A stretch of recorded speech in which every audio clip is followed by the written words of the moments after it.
Hi friends, ఈరోజు పిల్లలు హలీం తెచ్చారు ఫ్రెండ్స్. ఈ రంజాన్ మాసం వచ్చిందంటే నేను ఎదురు చూసేది మటన్ హలీం కోసం. ఇది తీసుకొచ్చారు. ఇది మటన్ హలీం ఫ్రెండ్స్. ఇది చికెన్ హలీం. చికెన్ది నాకు ఇంట్రెస్ట్ ఉండదు, నేను మటన్దే ఎక్కువ తింటాను ఇష్టంగా. ఎందుకంటే ఈ సంవత్సరానికి ఒకసారి అసలు ముస్లిమ్స్ కంటే హిందూసే ఎక్కువ పండగ ఎప్పుడు వచ్చిద్దా, ఎప్పుడు తిందామా అని చూస్తారు. ఇది చికెన్ గ్రిల్ చికెన్ అంట ఫ్రెండ్స్.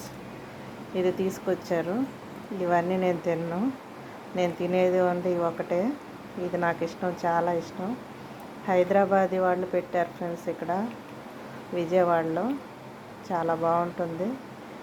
ఫస్ట్ వారంలోనే నాకు తీసుకొస్తారు హలీం. ఇది మటన్ హలీం. నేను కలిపేశాను, చాలా ఆయిల్ ఉందని తీసేసాను. ఇది చికెన్ది, చికెన్ ఫ్రై ఫ్రెండ్స్. ఇది ఇవాళ తీసుకొచ్చారు ఫ్రెండ్స్. ఇది చాలామంది తింటారు ఇష్టంగా. ఈ పండగ కోసం ఎదురు చూస్తారు ఎక్కువగా. మనోళ్ళే 90% తినేవాళ్ళు ఉన్నారు ఫ్రెండ్స్.